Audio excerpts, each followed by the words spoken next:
नमस्कार फ्रेंड्स, जय जगन्नाथ। आपने केमती अच्छा आशा कर भल थे। मुझे आसिक पहुँची सेंतीर एठी आसिक गोटे जिनस देखिली आमर जो अच्छा वयस्क महिला वृद्ध वृद्धा मैंने एठी जो सिग्नेचर करना सेठी आमर सार मैंने दस्तखत पाठ केमती पढ़ुं चलतु देखा देखा। मैम नमस्कार। आपण जो पढ़ाऊँ केमती कौन पढ़ाऊँ टिके कहे टिके प्लीज।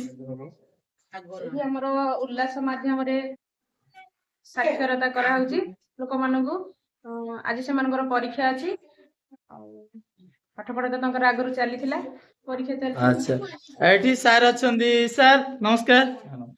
जो एठी पढ़ा पढ़ी चलची प्लीज टिके कहंतु केमती कोन पढ़ाउछंदी आ सेम दस्खत विषय केमती आपण नाइ हमको उल्लासर विषय गोटे ट्रेनिंग दिया जायतिला जो माने कि गाँ रे बहुत दिन माने पाठ पढ़ी नांदी से माने आउ पाठ पढ़ी कि मते से माने भूली जाइछंदी से माने बैंक रे गले दस्खत करिया पे असुविधार सम्मुखीन होछन गाँ रे जे कोन दस्खत करिया पे असुविधार सम्मुखीन तेन से माने को पुनर्बार आउथरे शिक्षा देबा पे से माने जे कोन जगह रे गले सफल न करिया पे तांको एक प्रयास सरकार को रहिছে तेन कर सेही कार्यक्रम आज तांगर गोटे परीक्षा रहिছে परीक्षा।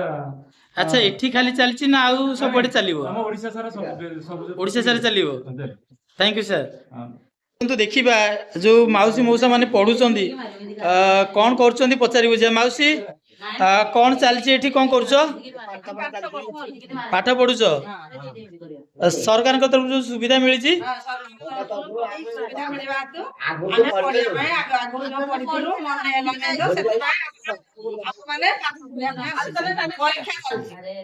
अच्छा हौ आपण पढ़ापढ़ी कंटिन्यू करंतु। आपण माने भी एथिरे सहयोग करंतु एवं ओडिसा सार कहले सब आडे चलिबो।